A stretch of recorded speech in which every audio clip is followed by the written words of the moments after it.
Pertama-tama, izinkan kami mengaturkan penganjali umat terlebih dahulu. Om Swastiastu. Assalamualaikum warahmatullahi wabarakatuh. Salam sejahtera bagi kita semua. Selamat siang kami ucapkan kepada Bapak Imade Yogyarta SEMM selaku dosen pengampu mata kuliah Manajemen Keuangan, dan selamat pagi kepada teman-teman. Baik, sebelum kami melakukan presentasi, izinkan kami untuk memperkenalkan diri terlebih dahulu. Saya Niketut Lia Oktaviani, NPM 331. Perkenalkan, saya Silomade Cia Putri Pinate dengan NPM 264. Saya Niketut Sri Parwati, NPM 266. Saya Komang Ines Rama Elia, NPM 269. Saya Gusti Agung Ayu Satya Pratwi Putri dengan NPM 332. Pada kesempatan kali ini, kami akan mempresentasikan manajemen keuangan dengan topik yang kami dapatkan mengenai modal kerja, dan kami memilih untuk membuat esai dengan judul Hubungan Modal Kerja dengan Profitabilitas Suatu Perusahaan. Saya Niketut Lia Oktaviani, NPM 331. Modal kerja. Modal kerja adalah berkaitan dengan keseluruhan dana yang digunakan selama periode akuntansi tertentu yang dimaksudkan untuk menghasilkan pendapatan periode akuntansi yang bersangkutan. Namun demikian, bukan berarti bahwa semua dana yang digunakan untuk menghasilkan current income adalah unsur modal kerja yang dinyatakan oleh Agus Siswanto pada tahun 2001. Secara umum, modal kerja dapat didefinisikan ke dalam 3 konsep, yakni yang pertama konsep kuantitatif, yang kedua konsep kualitatif, dan konsep fungsional yang dinyatakan oleh Bambang Rianto pada tahun 1998. 3 konsep modal kerja.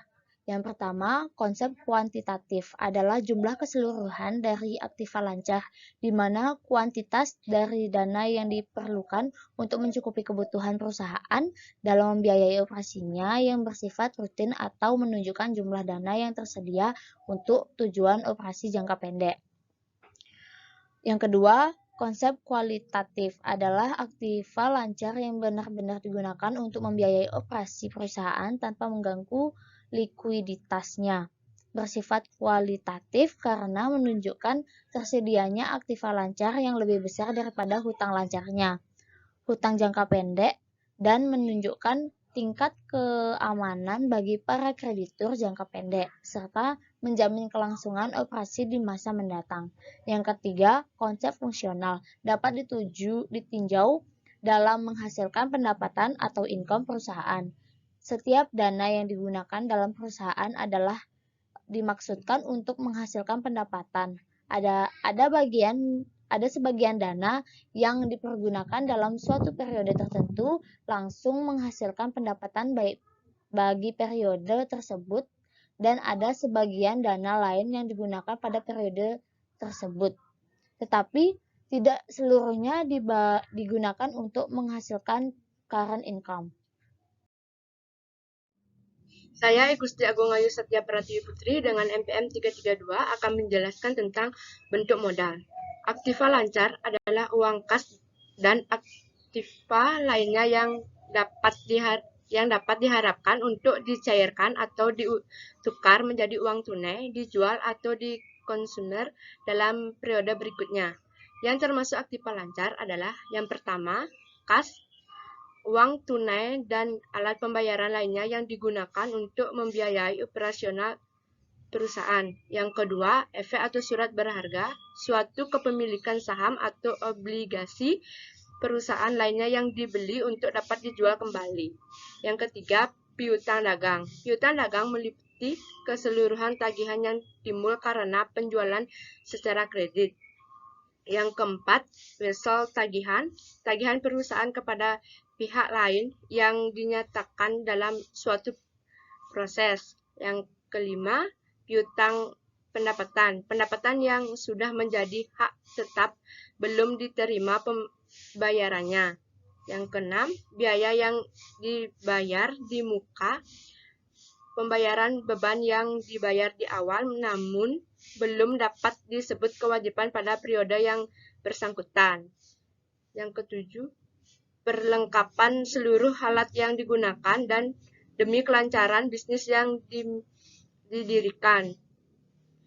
Yang terakhir, persediaan barang. Barang dagangan yang dibeli untuk dijual kembali yang masih ada di tangan pada saat penyusunan neraca. Aktiva tetap adalah suatu kekayaan yang dimiliki perusahaan di mana pemakaiannya lebih dari 1 tahun. Yang termasuk aktiva tetap adalah tanah, gedung, mesin, peralatan toko atau kantor, dan alat angkut kendaraan lainnya. Perkenalkan, nama saya Nikita Sri Parwati, NPM 266. Jadi di sini saya akan membahas mengenai sumber modal dan juga manfaat modal kerja. Secara umum, sumber modal yang diketahui adalah berasal dari pasifa atau kewajiban yang ada di perusahaan tersebut, yang dimana terdiri dari utang lancar, utang panjang, dan juga modal saham. Utang lancar adalah utang yang tenggatnya dalam jangka yang pendek seperti utang dagang, utang dividen, biaya yang masih harus dibayar, wesel bayar, dan utang gaji atau upah.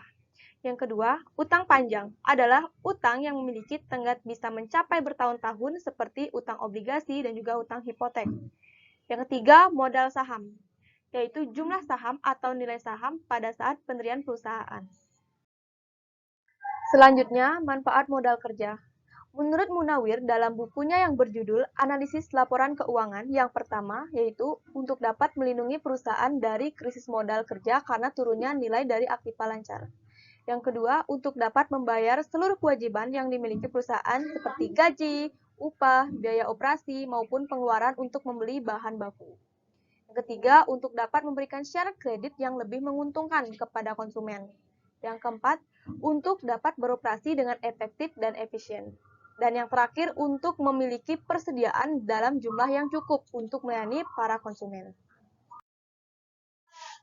Saya, Ines Rama Elia, NPM 269. Di sini saya akan melanjutkan presentasi dari profitabilitas perusahaan. Profitabilitas merupakan tolak ukur kinerja dan keberhasilan suatu perusahaan dalam menghasilkan laba bersih yang berhubungan dengan penjualan, total aktiva, maupun modal sendiri. Profitabilitas merupakan salah satu jenis rasio dalam analisis laporan keuangan yang mengukur tingkat keuntungan suatu perusahaan.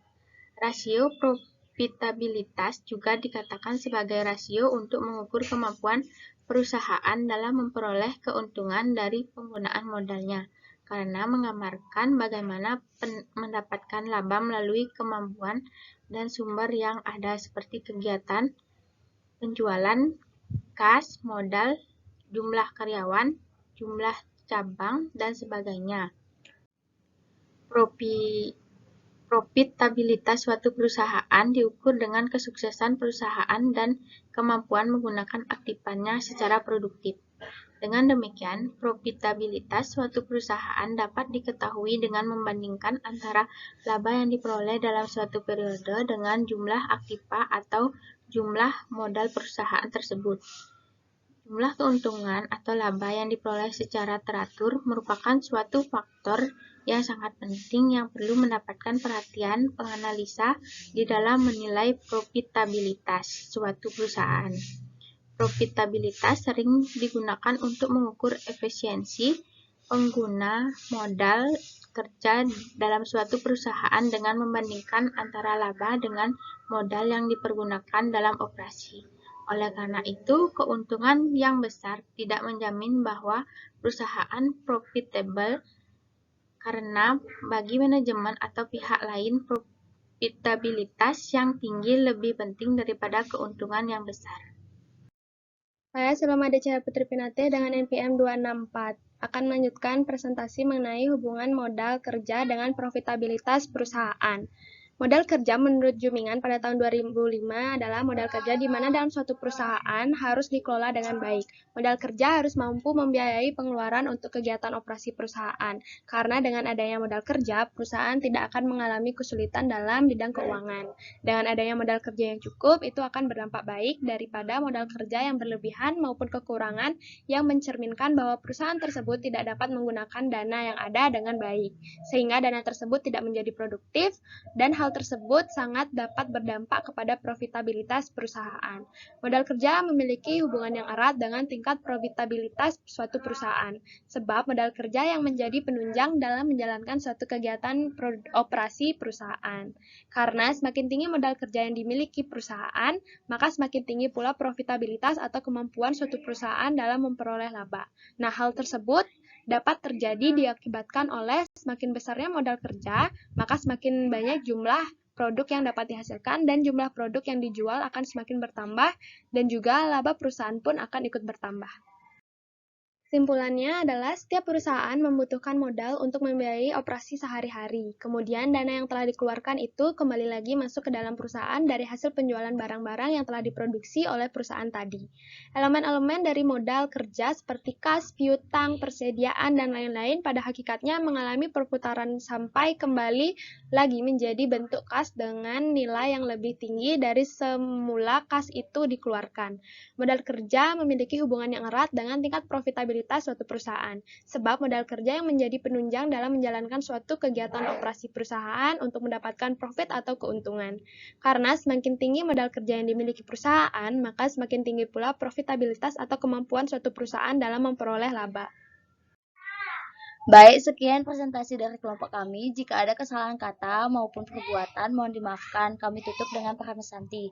Om Santi Santi Santi Om. Terima kasih.